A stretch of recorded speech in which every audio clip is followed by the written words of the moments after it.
Erica Farber, Good. proud member of Radio Hall of Fame, class of 2021.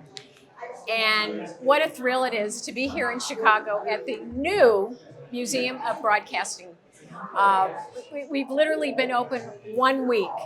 So joining me are three incredible Hall of Famers, and actually one is a new inductee this year. On my far right, everybody in Chicago knows this man, John Records Landecker.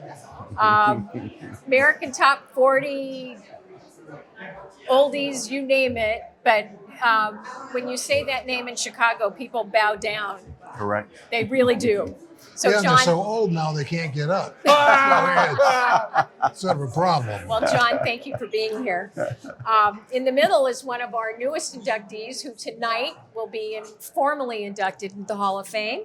And that's Scott Simon, who's one of America's most admired writers and broadcasters and is the host of NPR's Weekend Edition Saturday and also the morning news podcast that you do, Up First. So everybody's got a damn podcast. Everybody. I mean, it's but we're thrilled that you're I here. profiled Mr. Landecker.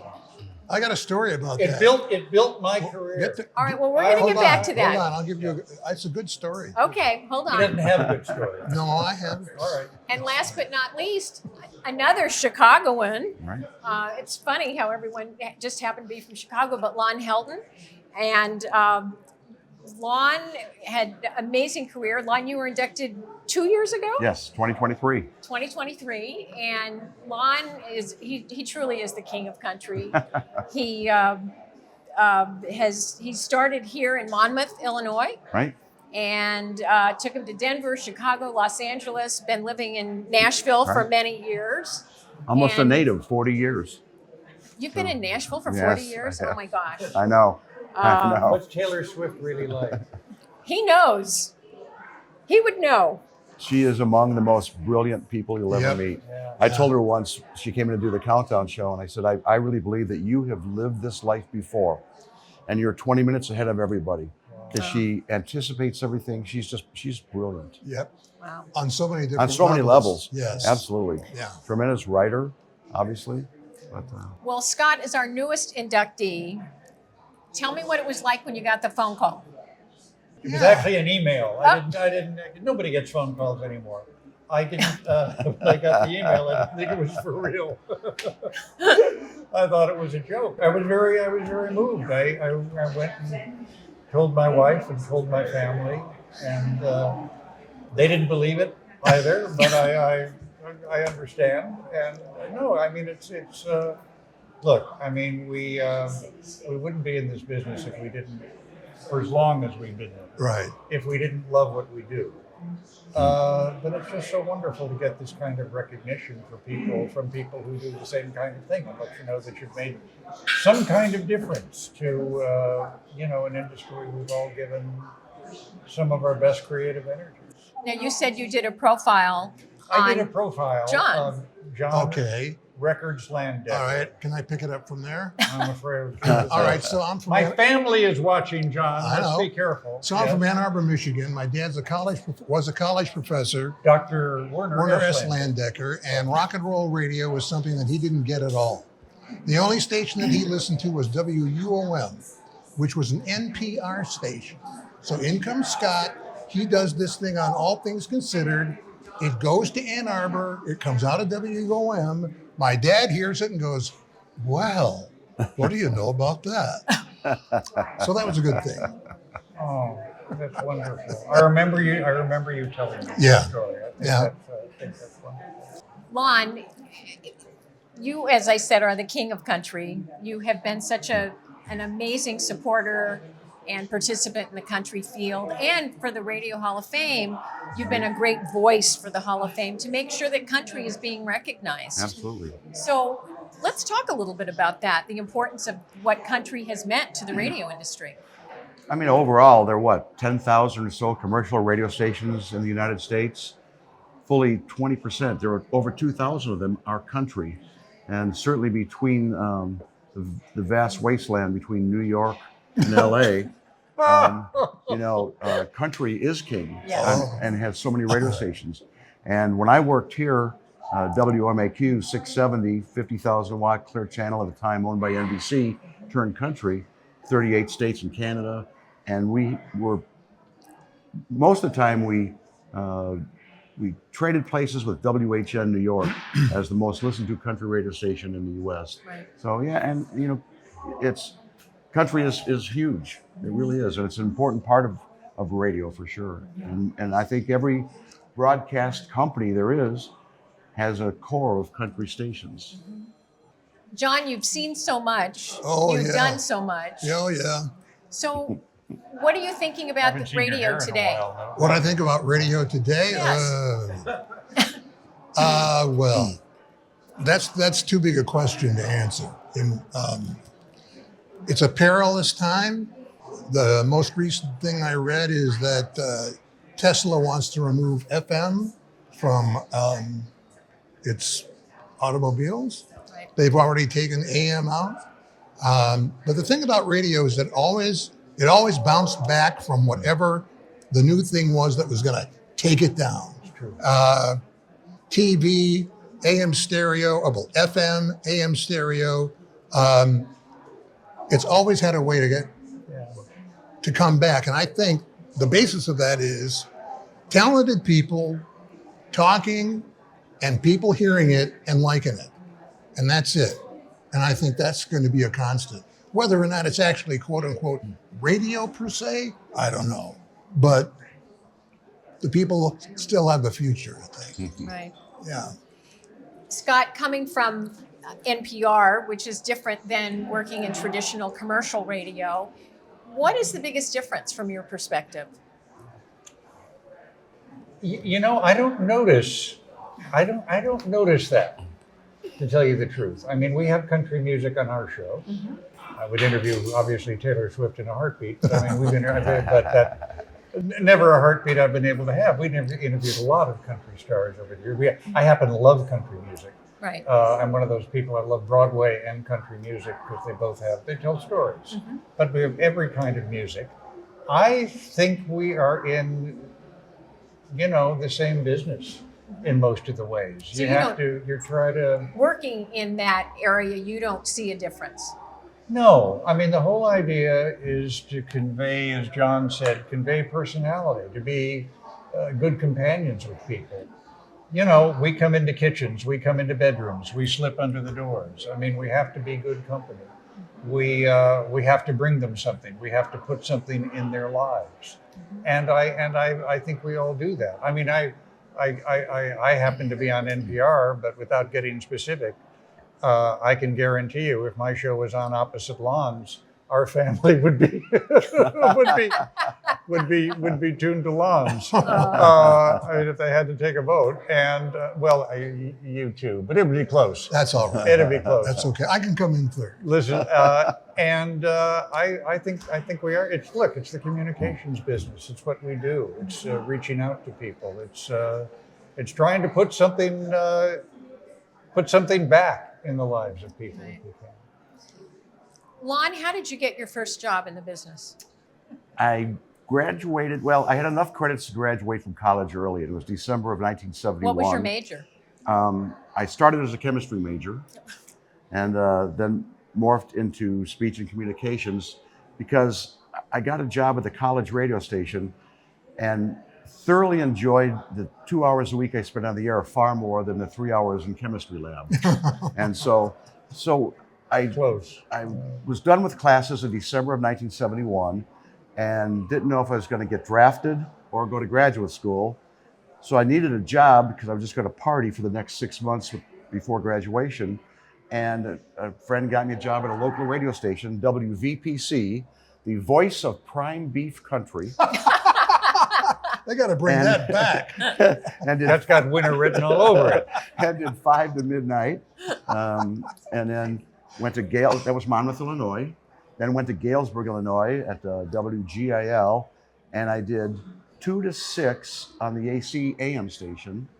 But when you had that And first then job, 6 to midnight on the country station. but did you know, hey, this is pretty cool, I want to do this? I don't know. I'm from the south side of Chicago, and a lot of my friends had jobs that were very physical, that were very hard jobs.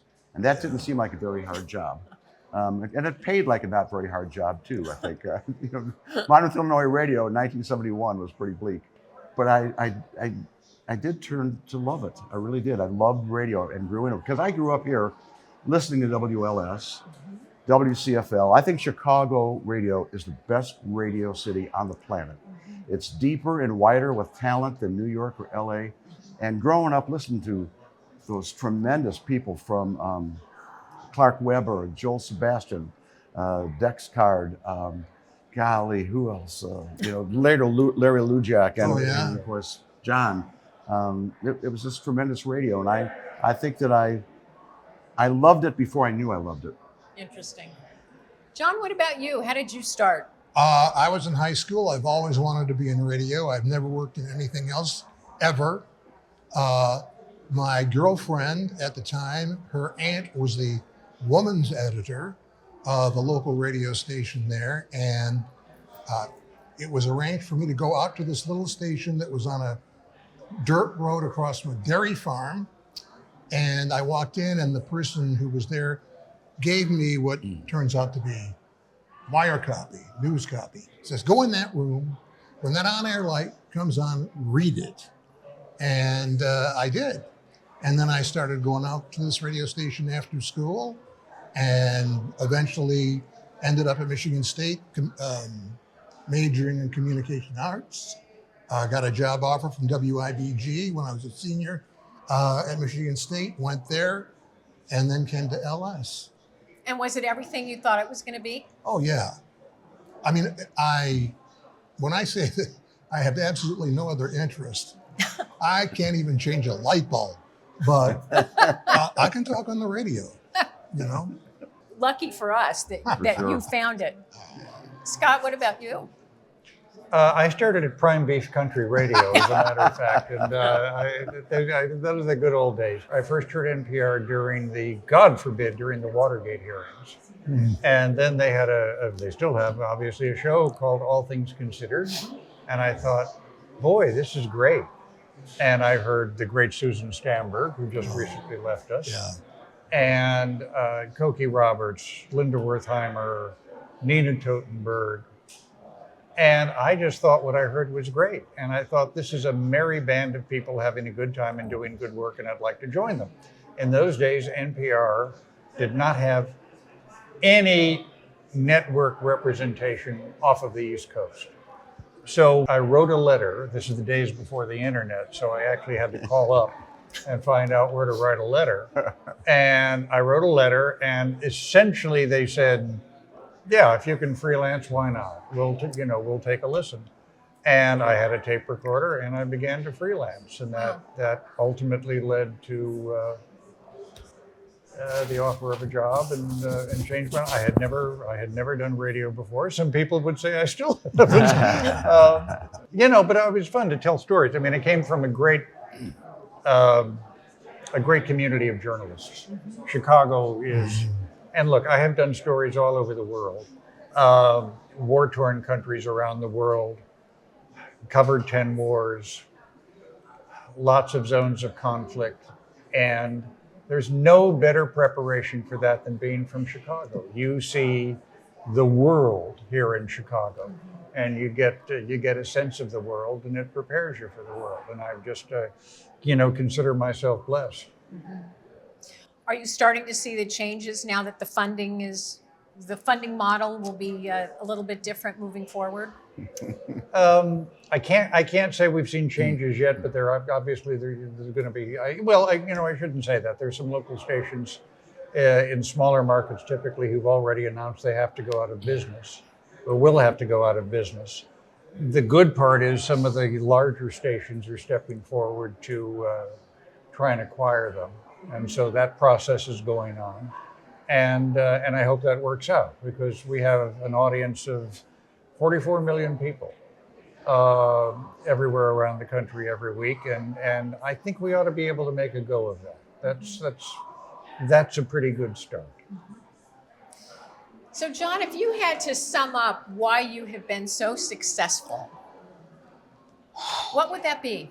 Why have I been so successful? I don't have a specific answer for that. When I got into the business, I loved rock and roll. It turned out that I had ADHD, so I could answer telephone calls on the air. Bing, bing, But bing, we bing, didn't bing, know bing, what that bing. was then. No.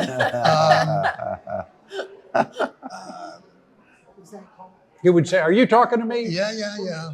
But I never. I been asked remember that. his I never telephone. thought about that. Right. You know, I mean, let's put it this way. I don't want this to sound too. I was born with it. Okay. I did not want to do anything else. I had a radio station in my closet, in my bedroom, WXXV. I'm in there with a tape recorder and music. As I said, I was in high school and I went out to that station. I just innately was supposed to be on the radio. I don't know why. I really don't. Well, we're certainly glad you knew that. He's very funny. Oh, yes. Okay, Thank you. he's very yes. funny. I think that's got at least a little something to do with it. Yeah, he certainly is. Scott, what about you? I've never given it much thought and won't now. I mean, I consider myself, if I may, the luckiest son of a bitch in the world. I've been able to do work that I enjoy, that I love. I met the most wonderful woman in the world. We got married. I have the most wonderful children in the world. We have the most wonderful dog in the world. I'm going to start crying. She can be a little difficult, but she would say the same thing about me. So I don't. And you know, believe you me, there are people who have certainly more talent than me, who have worked harder than me. I don't know. I've been very blessed. Things have just fallen into place. I mean, I hope I worked hard, and I hope I've tried to be conscientious. You know, I've tried to do good things, but I don't give that any thought. I'm just a lucky SOB. Lon? Very much the same. What those two guys just said. One is probably just outlasting everybody else. You just stick around long enough, Yeah. and sooner or later, Yeah. you're the last person standing. But I think that two major jobs I got that were real milestones in my career, I didn't even apply for. I just kind of, somebody called and said, "Do you want this job?" So luck is like an amazing thing. And hopefully you've got a modicum of talent to take advantage of the lucky break you were just given, and work hard. And you know, and radio it's just the most fun. You know, the radio staff, the group of people, they just said, WLS just had a giant reunion here. Oh, I read about of the that. music radio Yeah. days. But you know, those guys, it's a family. Those radio stations were great families. I think, well, it's missing today because there aren't enough people to have a family at radio stations anymore. But it's such a great environment, and we all had great fun. Oh, yeah. You know, it's just a good time. So I've been very I mean, lucky. the reason that I'm successful is because of the people I worked with. Yeah. My success at WLS is Renee Tondelli, Pam Murphy, O.C. Gibson, Ed Glab. Those are the people that ran my controls. And they were young, they were hip, they were fast, they were into it, and that made it easy for me. In 1975, as WMAQ was changing from middle-of-the-road music to country, the general manager at the time was named Charlie Warner. Charlie took all the personalities to the pump room, the world-famous pump room, for the big hype session before he went on the air the next day. And he looked at everybody and said, "Now, one of you is going to make this radio station a star. But if you all work together, the radio station will make you stars." Wow. And that's a unique thing about Chicago radio too. In LA and New York, you've got Broadway and movie and TVs. In Chicago, radio and TV personalities are the media stars Right. of this town very much. And so it's a great place to be in radio here. There is one difference between commercial and NPR. Nobody ever took me to the pump room. Billy Goat. Billy Goat, Yeah. yeah. Billy Goat. Pepsi. I took my family to Billy Goat last night, and they wondered why I ever went there. But in any event, it's a great place, Dan. Well, I know this is a busy day for everybody, and we are so thrilled that you had time to stop by and visit the new museum and share a few moments with us. And again, it is an honor to be with all of you, and may I personally welcome you into the Thank Hall you. of Fame, and we look forward to Congratulations. cheering Thank you you, on Congratulations, thank tonight. you. young man. Well, it's You're welcome. It's Congratulations. an honor to be with these gentlemen. Thank you.